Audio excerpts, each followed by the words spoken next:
अभी जो हम चर्चा करने वाले हैं एक अधिनियम है। इस अधिनियम पे चर्चा करना मेरा काम है। सरकार मुझे इसके पैसे देती है तो इसके बारे में चर्चा करनी पड़ेगी। तो इस अधिनियम को अगर हम अंग्रेजी में पढ़ें तो उसको अंग्रेजी में पढ़ेंगे prevention of atrocities against scheduled caste and scheduled tribe. Hindi में इसको पढ़ेंगे अनुसूचित जाति जनजाति अत्याचार निवारण अधिनियम 1989। इस एक्ट के बारे में हम चर्चा करेंगे। इस एक्ट में ये कहा गया है कि जो हमारे देश में अनुसूचित जाति और अनुसूचित जनजाति के जो लोग हैं इनके खिलाफ अगर कोई अत्याचार होता है तो इसके तहत कुछ राहत प्रदान की जाएगी इस वर्ग के लिए। तो इसको थोड़ा उदाहरण के तौर पे हम समझाएंगे।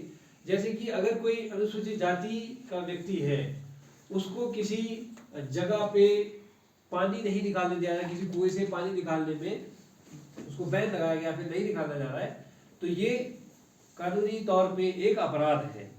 सपोज कहीं पंगत में खाना खाने बैठे, वहां नहीं बैठने दिया जा रहा है, तो ये भी कानूनी तौर पे एक अपराध है। यदि इस वर्ग का अनुसूचित जाति और जनजाति के जो लोग हैं इनको जबरन आप कोई काम कराते हैं तो वो भी एक अपराध है। मान लीजिए इनके घरों के सामने हम कुछ कूड़ा करकट इकट्ठा करते हैं, मैला फेंकते हैं, तो ये भी एक अपराध है। मान लीजिए कोई पशु की मृत्यु होती है, उसके बाद जबरन कहा जाए कि भाई आपको इसे ढोना है, तो ये भी एक अपराध है। इसके अलावा आप जाति सूचक शब्दों का प्रयोग करते हैं तो वो भी इस अधिनियम के तहत अपराध है। इसके अलावा अगर कोई जबरन आप इनकी प्रॉपर्टी को छीन लेते हैं या फिर गुमराह करके इनकी प्रॉपर्टी को छीन लेते हैं तो ये भी इस अधिनियम के तहत एक अपराध है। महिलाओं के साथ दुराचार करना इस अधिनियम के तहत अपराध है। एसिड अगर किसी पे फेंका जाए, दुराचार अगर किसी पे फेंका जाए तो ये अपराध है। इसकी एक प्रक्रिया है। इसमें बताया गया है कि जैसे मैंने आपको बहुत सारे एग्जाम्पल्स दिए, मान लीजिए एक दुराचार किया गया है तो उसमें सरकार जैसे ही आप पुलिस स्टेशन जाके दर्ज करते हैं इस केस को, राहत राशि मिलती है। पहले जैसे आपने सिर्फ दर्ज किया, अभी प्रूफ नहीं हुआ है।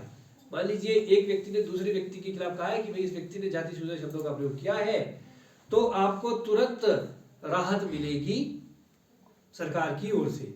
फिर उसके बाद केस आगे बढ़ा, चार्जशीट फाइल हुई और लास्ट में ये प्रूव हो गया कि हाँ ये जाति सूचक शब्दों का प्रयोग किया गया था, तो फिर से लास्ट में प्रूव होने के बाद भी आपको राहत मिलती है। तो मेरा कहने का अभिप्राय यह है कि ये जो अधिनियम है, ये अधिनियम इसलिए बनाया गया है ताकि, जैसे मैंने शुरू में कहा था, हमारा विभाग का नाम है सामाजिक न्याय एवं अधिकारिता, ताकि जो ऐतिहासिक रूप में अन्याय हुए हैं उन अन्यायों को दुरुस्त किया जाए और जो एक वर्ग, जिस वर्ग के साथ दुराचार हुए हैं वो दुराचार ना हो। तो ये है इस अधिनियम का मोटा मोटा, ज्यादा डिटेल में मैं नहीं जाऊंगा। जैसे प्रधान साहब की एप्लीकेशन थी, फिर लास्ट में बोर ना हो जाए, इसलिए इस अधिनियम के बारे में मैं जितना मोटा मोटा बता सकता था मैंने आपको बता दिया है। इस पे किसी दिन डिटेल पे फिर से हम चर्चा करेंगे आगे। जय हिंद, जय हिंद।